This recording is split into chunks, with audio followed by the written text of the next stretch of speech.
শীতকালে বাঙালির কাছে বেড়ানোর অপশন প্রচুর, তবে কিছু জায়গায় শুধুমাত্র শীতে যাওয়াই আরামদায়ক, যেমন সুন্দরবন। বেশ একটা পিকনিকের মেজাজে নৌকো ভ্রমণ, সঙ্গে যদি বাঘ বা কুমিরের মতো বন্যপ্রাণীর দেখা পাওয়া যায় তাহলে তো কথাই নেই।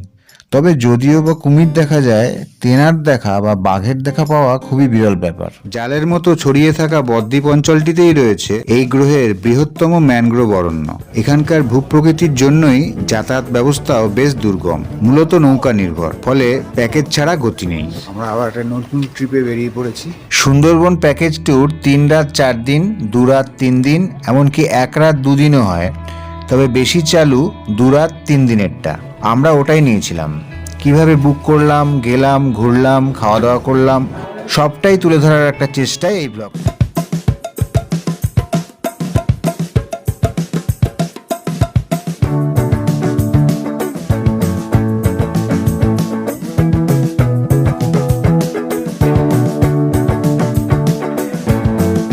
সকাল, গুড মর্নিং। এখন 5:45 বাজে। আমরা আবার একটা নতুন ট্রিপে বেরিয়ে পড়েছি। এখান থেকে অটো করে যাব স্টেশন, সোদপুর স্টেশন। ওখান থেকে শিয়ালদা থেকে ক্যানিং লোকালে করে 15 নম্বরে দিয়েছে। এই 47-এ ছাড়লো, 7:47-এ, 5 মিনিট লেট।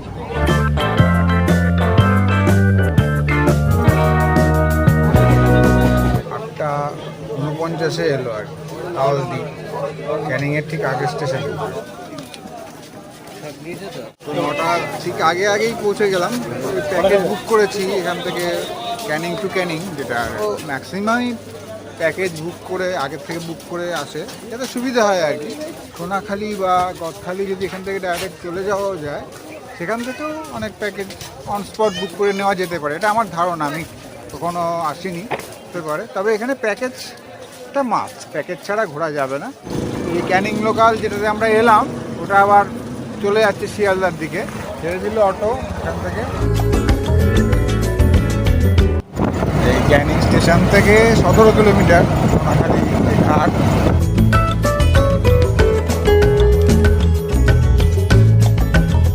আমার নাম রাকিব। আচ্ছা, আমার অফিস একদম সোনাখালি লঞ্চ ঘাটে, দেখতে পাচ্ছেন। RS ট্যুর অ্যান্ড ট্রাভেলসের রাকিবের সাথে যোগাযোগটা হঠাৎ করেই আসার আগের দিন হয়ে যায় ফেসবুকে। 3300 টাকা জনপ্রতি প্যাকেজটা ছিল 2 রাত 3 দিনের। এই বোটটাতে আমরা উঠবো। সোনাখালি ঘাটে লঞ্চের ভিড়টা বড্ড বেশি হওয়াতে আমাদের লঞ্চ উল্টো দিকের বাসন্তী ফেরিঘাটে কিছুক্ষণের জন্য রাখা হলো। বেশ একটা পিকনিক মেজাজে শুরু হয়ে গেল আমাদের সুন্দরবন ট্রিপ। প্রথমেই হাতে চলে এলো সফট ড্রিঙ্কের পাউচ, যার পোশাকি নাম ওয়েলকাম ড্রিঙ্ক। Welcome drink. নিচটা দেখিয়ে দিই একটু, ধরে এরকম ব্যবস্থা আছে। এই যে এখানে আছে ব্রেকফাস্ট রেডি হচ্ছে। আচ্ছা, কিছু লোকজন রয়েছে। ড্রাইভারের রুম। 11:10 আমরা এখন ব্রেকফাস্ট করব। লুচি, আলুর তরকারি আর রসগোল্লা, লিকার চা। এরপর আমরা যাচ্ছি গোসাবা দুটো বাংলো আছে, হ্যামিল্টন বাংলো আর বেকান বাংলো।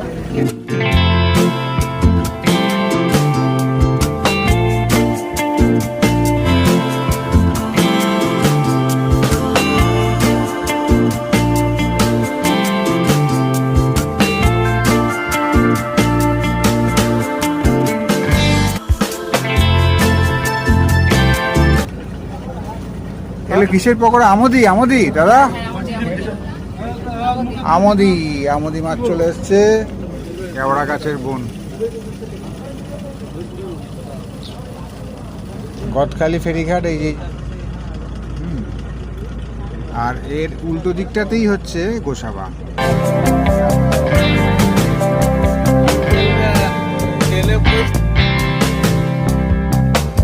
এবার নামবো। জায়গা চারটে, এপারে হ্যামিল্টনের বাংলা, এরপর রবীন্দ্রনাথের বাংলাটা এপারে। তো আমার জায়গাটা অনেকটাই বড়, কেউ আলাদা যাবে না। আমাদের ওই কাকা পিছনে থাকবে, আমি আগে থাকবো, আমাকে ফলো করবে। হচ্ছে এখানে মার্কেট রয়েছে, পুর বা ডোবা বলা যেতে পারে। এটাই সেই হ্যামিল্টন সাহেবের বাংলো। সম্ভবত আমি ভুল যদি না করি 1902 কি 3 সালে এটা তৈরি করেছিলেন স্কটিশ বিজনেসম্যান এই যে জমিটা কিনেছিলেন এবং এটা বানিয়েছিলেন এবং এখানকার গ্রামীণ উন্নয়নে তার একটা ভূমিকা ছিল।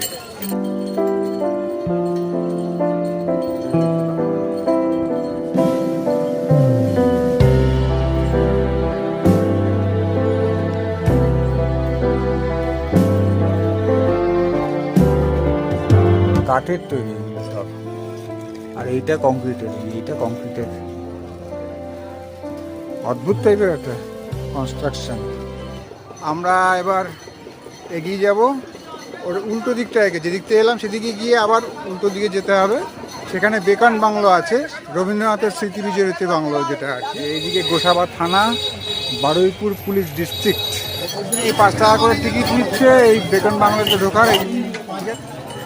এই গেট দিয়ে ঢুকলাম, এখানেও দোকান টোকান বসে, এখানেও রবীন্দ্রসঙ্গীত বাজছে।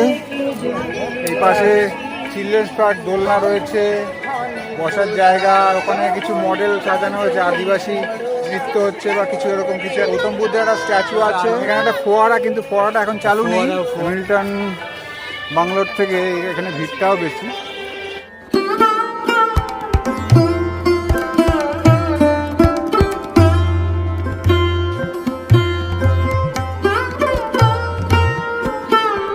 পুরোটাই কাঠের, এই রেলিংগুলো কাঠের।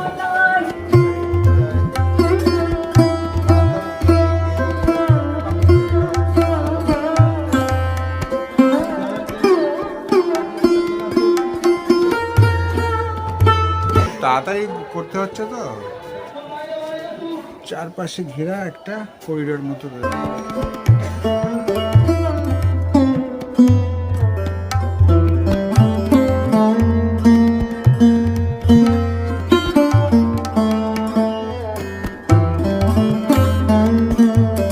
হ্যাঁ চল।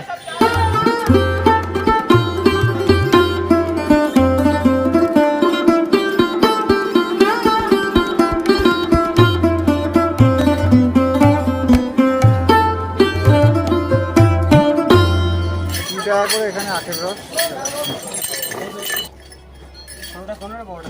এখানে একটা হোমস্টে সন্ধান দিয়ে দিই, ওসাবা বাজার বন্ধন ব্যাংকের নিকট। এই যে এখানে ফোন নাম্বারটা দেওয়া আছে, দেখে নাও। এদিকটা একটা ফোন নাম্বার আছে, একটু দেখে নিতে পারবে। ঠিক আছে, ব্যবস্থা শোয়া টোয়ার ব্যবস্থা রয়েছে।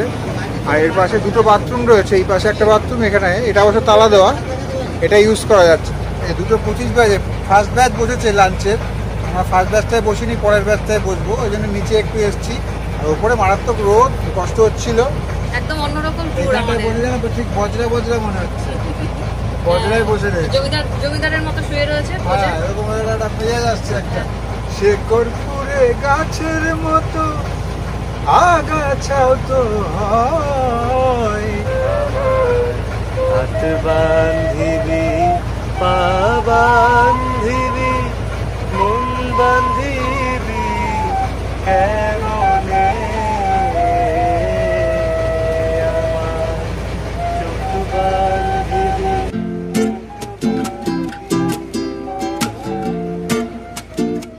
লাঞ্চে ছিল ভাত, মাছের মাথা দিয়ে ডাল, ঝুরঝুরে আলু ভাজা, ফুলকপির তরকারি, রুই মাছের ঝোল, ভেটকি মাছের পাতুরি, শেষ পাতে চাটনি ও পাঁপড়।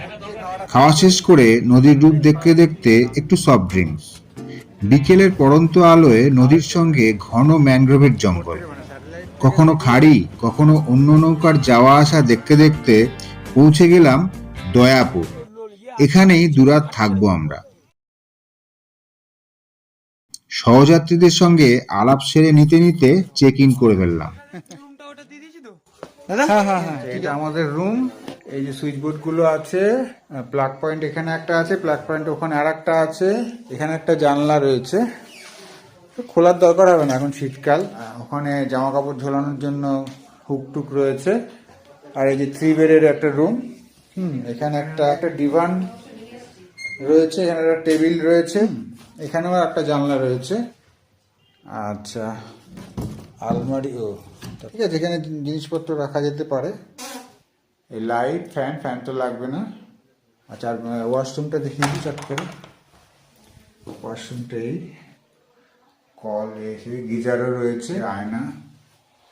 আয়না রয়েছে, বেসিন, সোপ হোল্ডার, সব ঠিকঠাকই আছে।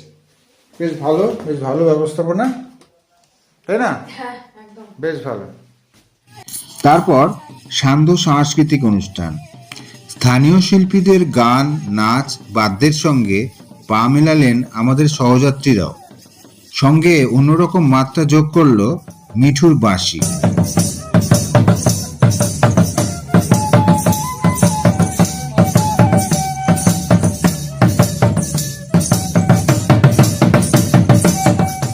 এরপর ঘরে ফিরে চিকেন পকোড়ার সাথে কফির উষ্ণতায় ঠোঁট ছোঁয়ানোর তৃপ্তি। রাতে ডিনারে বাসন্তী পোলাওয়ের সঙ্গে মাটন কষা। খাওয়াটা বেশি হয়ে গেছে, এই জন্য এই পায়চারি করে টোরে তারপরে শোবো। অলরেডি 10টা প্রায় বাজে চলেছে। এই গ্রামটা হচ্ছে দয়াপুর গ্রাম, আগেই বলেছি। কালকে কিন্তু খুব সকাল সকাল উঠতে হবে, 5টা সাড়ে 5টায় উঠে পড়তে হবে, কারণ 7:30টার মধ্যে এখান থেকে বেরিয়ে যেতে হবে। মেন যে সাইট সিইং আর কি কালকেই। সকাল, গুড মর্নিং। আমরা সুন্দরবনের হোটেলের ঘর থেকে এই চা বিস্কুট দিয়ে গেল জাস্ট 6:35 মতো বাজে।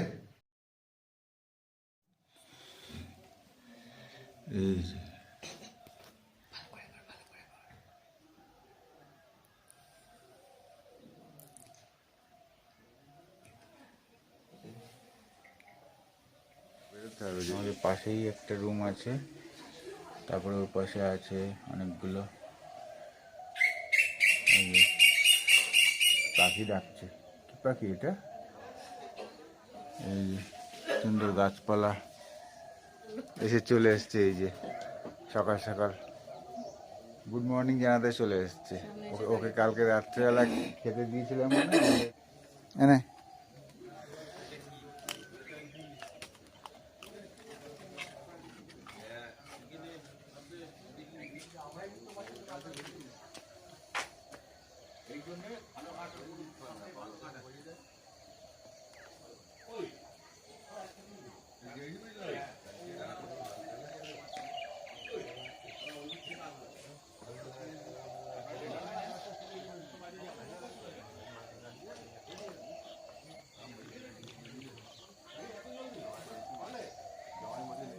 এই যে এখানে একটা কোকিল, এই যে এই ডালটার মধ্যে, জানি না দেখা যাচ্ছে কিনা, কালো তো, এই ডাকছিল একটু আগে, এখন আর ডাকছে না, এই উড়ে চলে গেল। গ্রাম্য পরিবেশ, গ্রামের সকাল আর কি, বেশ লাগছে। ছোট নৌকোগুলোকে ডিঙি নৌকো বলে তো। রাস্তার করা কি সুন্দর নৌকো বেরোনোর। আচ্ছা, স্রোতের মধ্যে ঢুকতে পারে, হ্যাঁ বড় নৌকা নিয়ে ঢুকতে পারে। হ্যাঁ, ওই খাড়িগুলোতে ঢুকে পড়তে পারে। গ্রামের প্রকৃতি। এই যে শ্বাসমূল কিছু দেখা যাচ্ছে এখানে, এখানে ছোট ছোট, দিকটা বড় ছিল আরো। সকালের গ্রাম্য প্রকৃতি উপভোগ করতে করতে এগিয়ে চললাম ঘাটের দিকে। ও আচ্ছা, সুন্দরবন রেসিডেন্সি যে রিসর্টটা আছে ওরাই এটার করেছে আর কি। এই দিকে আমাদের বোট 8:20 নাগাদ, 8:22 নাগাদ।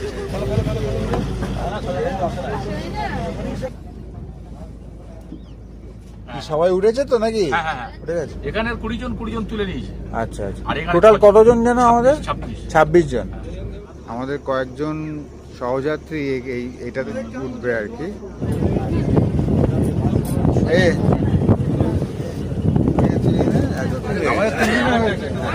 দেখে দিচ্ছি, লুচি, চানা মশলা আর জয়নগরের মোয়া। রোদে বসে নদীর হাওয়ায়, দুপাশে বাদাবন, ফিলিংটা ঠিক ক্যামেরায় বোঝানো যাবে।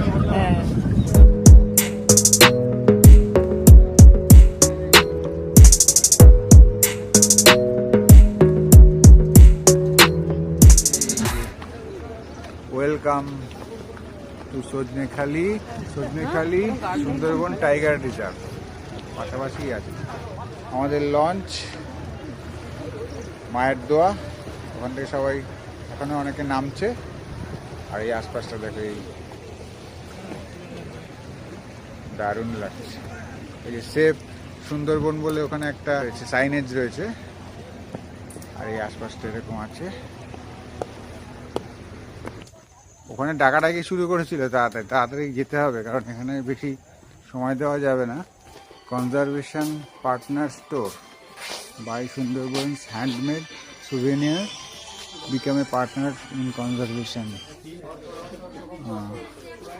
আচ্ছা, এখানে কিছু বিক্রি টিক্রি হয়, সুন্দরবনের মধু, এখানে পেন্টিং রয়েছে, গ্লাস পেন্টিংও রয়েছে, এখানে কেনাকাটা করা যেতে পারে। এই যে রোদ পোয়াচ্ছে,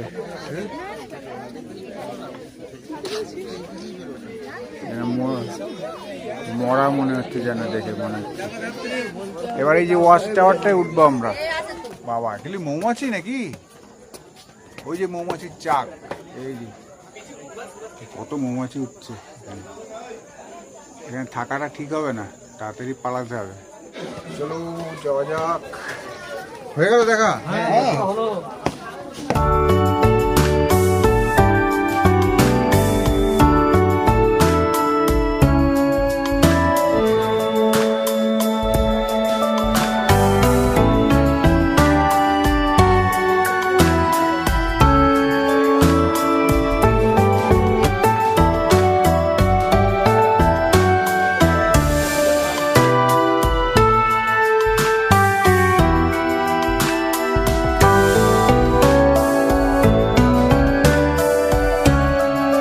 বিড়াল বা ফিশিং ক্যাটের একটা ইয়ে দেওয়া রয়েছে, সাইনবোর্ড দেওয়া রয়েছে, আর ওখানে একটা মডেল বানিয়ে দেওয়া হয়েছে।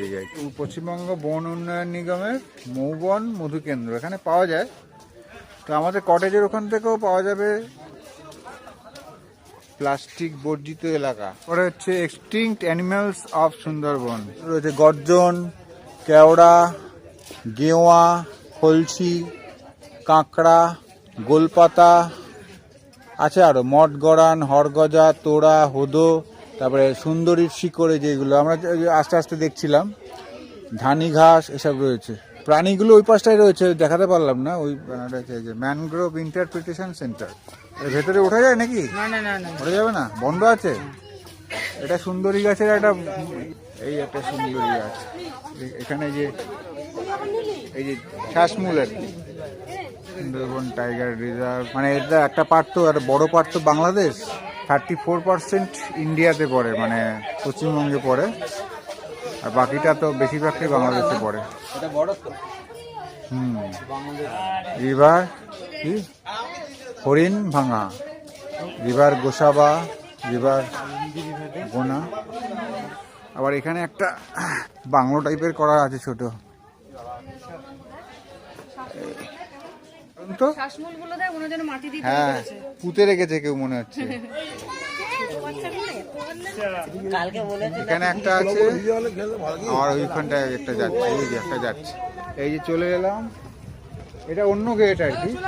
এই যে মাতলা ট্যুরিজম প্রপার্টি, এই যে মাতলা ট্যুরিজম প্রপার্টি। হ্যাঁ ঠিক আছে।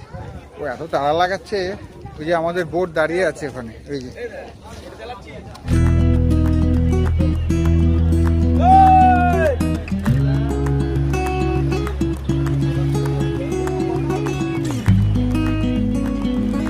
ফ্রেঞ্চ ফ্রাই দিয়েছে 11:25।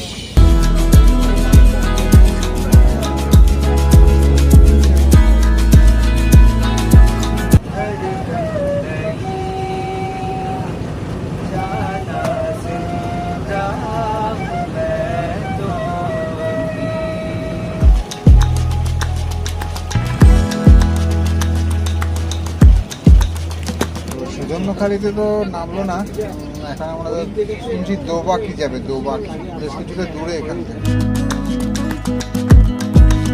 এইগুলো হচ্ছে হেতাল বন। এই হেতাল বনের রংটা বাঘের গায়ের সঙ্গে মিল আছে, ওই জন্য বাঘ এখানে লুকিয়ে থাকতে পারে আর কি, লুকিয়ে থাকলে বোঝা যায় না। এই এতক্ষণে হেতাল বন দেখতে পেলাম। যথারীতি আর একটা ফাটাফাটি লাঞ্চ, ভাত, ডাল, আলু ভাজা, বাঁধাকপির তরকারি, কাতলা কালিয়া, বাগদা চিংড়ির মালাইকারি, চাটনি ও পাঁপড়। পঞ্চমুখানি বলে ওই এই জায়গাটা, আমি যে জুম করে দেখাচ্ছি, ওপারটা প্রায় মানে মনে যেন সমুদ্র, ওপারটা দেখাই যাচ্ছে না এরকম আর কি। এই দিকটা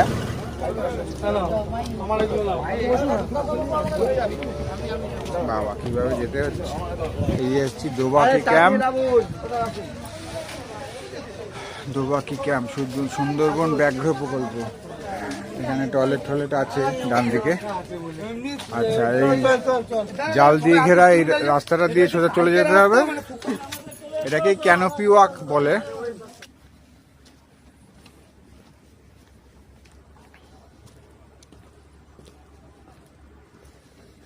এই যে সুন্দরবনের জোয়ার, সুন্দরবনের প্রতি চান্দ্র দিনে প্রায় সমান আকারের 2টি করে জোয়ার ও ভাটা হয়। চাঁদের সাথে পৃথিবীর দূরত্বের উপর নির্ভর করে জোয়ার ভাটার উত্থান পতন লক্ষ্য করা যায়।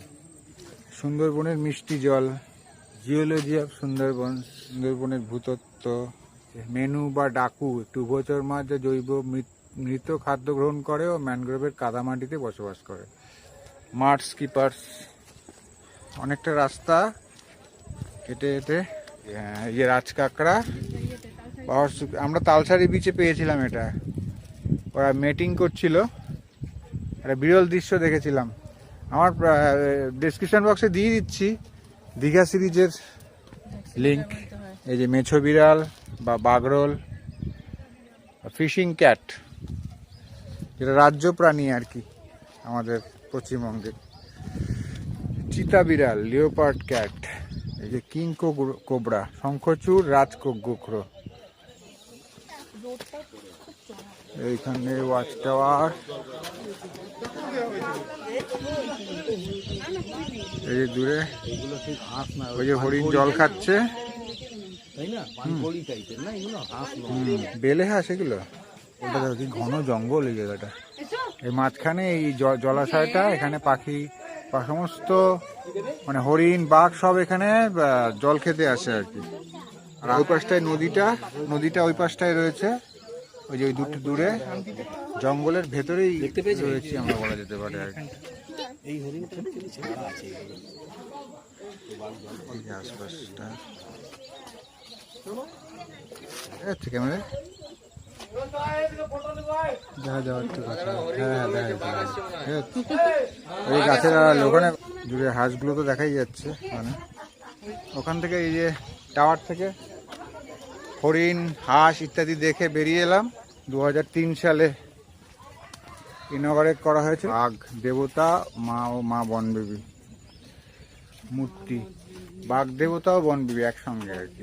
সৌজন্যকারীটা স্কিপ করে গেল, ওরা প্যাকেজে ছিল কিন্তু স্কিপ করে গেল।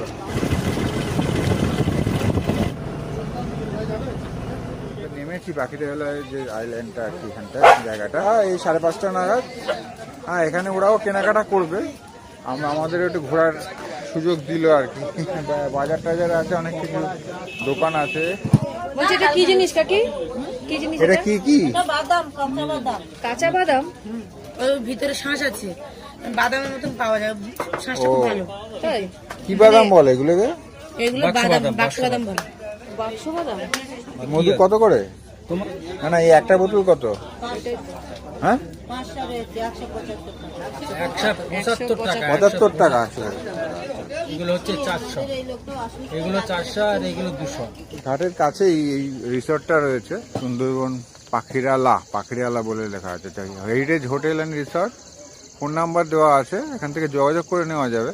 এটা হোটেল মৈনাক, পাখিরালা, গোসাবা, এদিক দিয়ে মনে হয় যেতে হয় সম্ভবত।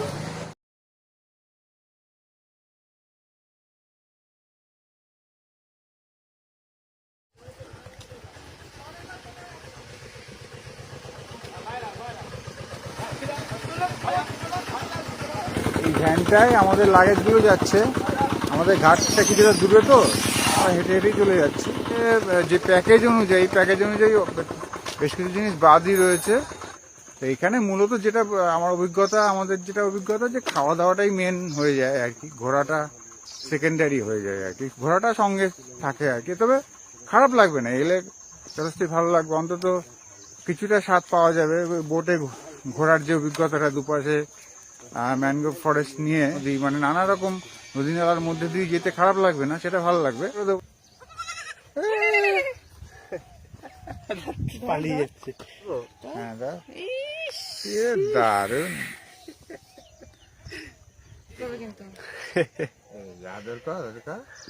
আদর করলে ইচ্ছে হচ্ছে না, কি হচ্ছে? আচ্ছা, 9:15 বাজে, লঞ্চ ছাড়বে হয়তো এখনই, সবাই চলে এলে আস্তে আস্তে।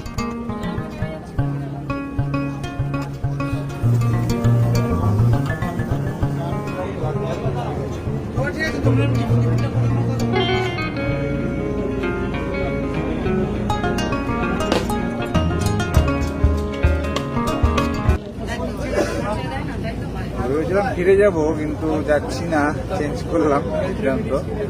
আজকের দিনটা আর কি ওই দুপুর বিকেল পর্যন্ত তো ম্যানেজ করে নেওয়া আর কি, কারণ ঘোরাটা যাতে যতটা করা যায় করে নেওয়া যায় সেই চেষ্টা করছি আর কি।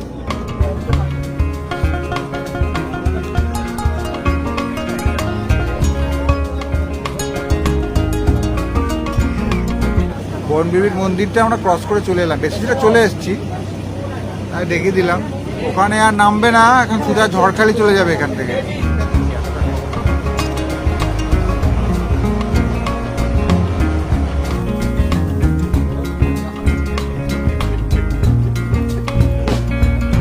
আরে কালকে ওই যে ওইখানে ছিল হ্যাঁ, বইটার ছিল, মধ্যে ছিল, লেখা, বইগুলো। মার্চ কিপার নাম লেখা ছিল, কিন্তু বাংলা কি বলে কি একটা যেন দোবাকি টাওয়ারে ওখানে ইয়ে ছিল, পোস্টার ছিল। ভুলে মাছটা একটু বড় হয়। এই মৌমাছি মৌমাছি এখানে একটা ডাব আছে, ডাব খাবো। ডাব কত করে? এখানে আরো কিছু পাওয়া যায় তাই তো? এই যে আমলকি আছে, এই যে কদবেল মাখা, তাই তো? শশা, কামরাঙা এসব আছে, কিন্তু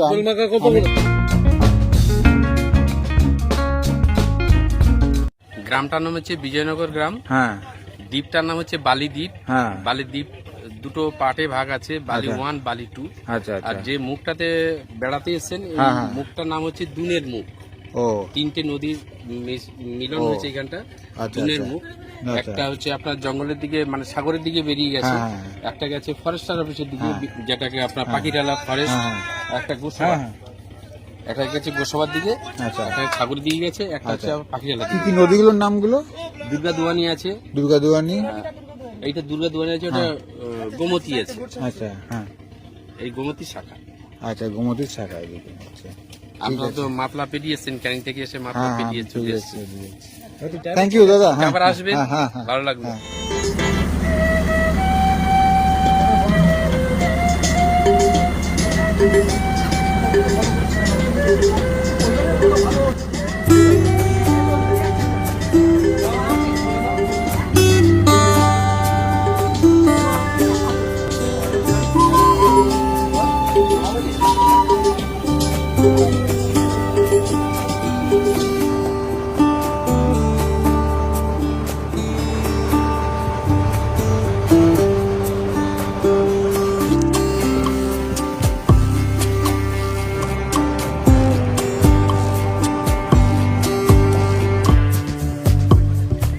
তো পৌঁছে গেলাম ঝড়খালি। যাবো কি যাবো না করে, আসবো কি আসবো না করে করতে করতে চলে এলাম। আর 1:20, দুটো ঘাট আছে, ঠিক আছে।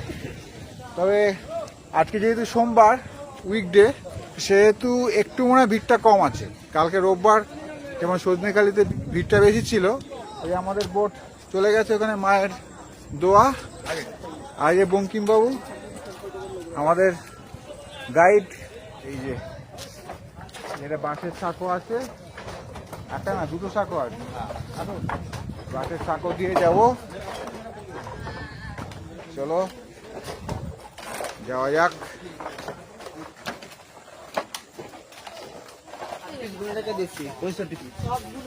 মধু বিক্রি হয় অনেক। আচ্ছা আচ্ছা, ঠিক আছে, পরে আসবো।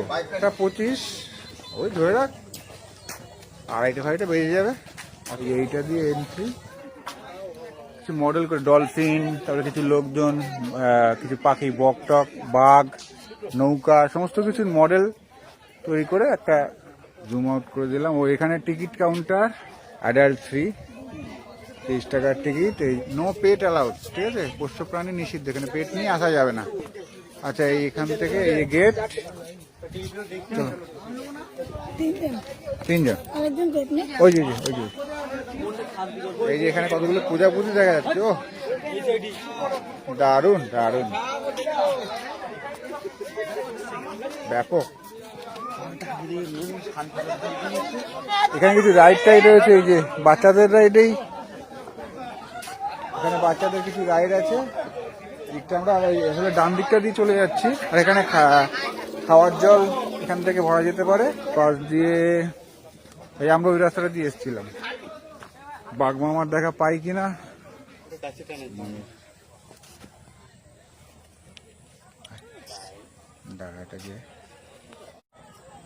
এখানে একটা আছে, ওখানে আর একটা আছে। এই যে দুটো ময়ূর আছে, এনক্লোজার। শঙ্খচিল চুপচাপ বসে আছে।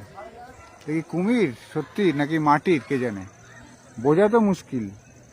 এই পাশটায় বেশ জঙ্গল, ঘন জঙ্গল দেখা যাচ্ছে ডান দিকটা। তিনি চলেছেন তার মতো করে, তার মেজাজে। হ্যাঁ, ও এখানে শুয়েও আছেন একজন। আচ্ছা,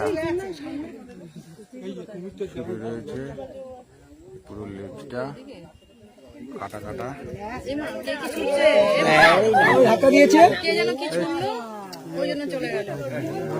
এই যাচ্ছে, খুব ঝাপসা হয়ে আসছে। শুয়ে আছে বাঘটাই দেখা যাচ্ছে, এই যে শুয়ে আছে আবছা, একদম আবছা করে। আমরা চোখে কিছুটা দেখতে পাচ্ছি। এখান দিয়ে বেরিয়ে যাওয়া ঘাট এইদিকে, তাহলে ফেরিঘাট, মেন ফেরিঘাট হচ্ছে এটা। আমাদের এদিকে নামায়নি, আমাদের ওই সাইডটায় নামিয়ে দিয়েছিল। আর একটা এরপর ঝড়খালি ফেরিঘাট থেকে আবার লঞ্চে উঠে পড়া। 2:39 লঞ্চ আনলাম। সেরে নেওয়া লাঞ্চ। তবে আমার লাঞ্চ বলতে তো মুসুরির ডাল সেদ্ধ আর ভাত, সঙ্গে আলু ভাজা আমার জন্য আলাদা করে রান্না করেছিল। সত্যি কিছু ত্রুটি বিচ্যুতি বাদ দিলে আমাদের হোস্টদের আন্তরিকতা আমাদের মন ছুঁয়ে গেছে। আর হ্যাঁ, লাঞ্চে বাকিদের জন্য ছিল ভাত, ডাল, আলু ভাজা, ফুলকপির তরকারি, পাবদার ঝাল, চাটনি, পাঁপড়। কাঁকড়া কষাটা মেনুতে থাকলেও করেনি। আর আগের দুদিনের মতোই লাঞ্চের কিছুক্ষণ পর একটা করে ফল, আপেল বা কমলালেবু। 2 রাত 3 দিনের একটা সুন্দর ট্রিপ শেষ হওয়ার পথে। সব মিলিয়ে বেশ কাটলো। তবে একটা কথা বলতেই হয়, একজন ঠিকঠাক গাইডের প্রয়োজন ছিল। তাহলে সুন্দরবন জায়গাটাকে আরো কিছুটা চিনতে ও জানতে সুবিধে হতো।